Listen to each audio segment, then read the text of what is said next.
L'École supérieure de journalisme et des sciences de la communication a organisé un atelier de formation à l'élaboration des syllabus de ses offres de formation. Cet atelier s'étendra sur 5 jours, du lundi 28 juillet au vendredi 1er août. Il rassemblera les corps enseignants de ladite école autour d'un seul objectif, être mieux outillés dans l'élaboration d'un syllabus.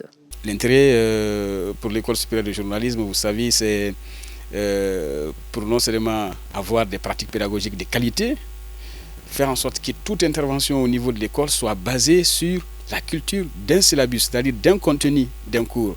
Aucun cours ne devrait être donné à l'École supérieure de journalisme sans qu'il y ait un programme, c'est-à-dire un programme qui nous permet de suivre le développement de l'enseignement, c'est-à-dire du cours, du début jusqu'à la fin. Il faut qu'on aille d'un point A à un point B, base d'un contenu connu d'avance, non seulement par les chefs de département, par la direction, par les collègues, mais aussi et surtout par les apprenants, par nos étudiants. Et le modèle que nous avons d'ailleurs au cours de cet atelier, c'est un modèle qui est adopté au niveau du RISAO. Les maquettes concernées, c'est-à-dire les 4 maquettes en fait, le programme de formation en licence journalisme, les programmes de formation en licence communication, programme de formation aussi en licence journalisme formation continue, et puis on termine en ce moment avec les masters.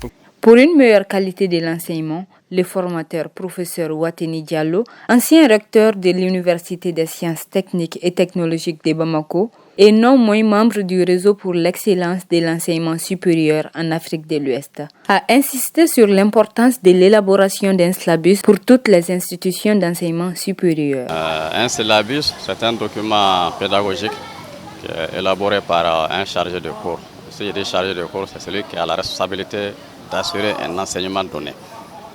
Alors, ce document contient pratiquement toutes les informations sur le cours. Le document, c'est un document de contrat, je dirais même que c'est un contrat pédagogique entre l'étudiant et l'enseignant.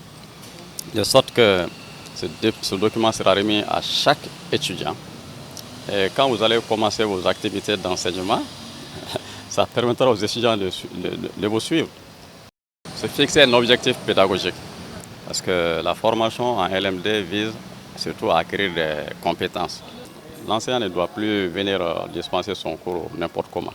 Le professeur juge cette session de formation informative. La première chose que nous avons apprise de nouveau, c'est déjà l'évolution lexicale en ce qui concerne la terminologie ou les terminologies des programmes.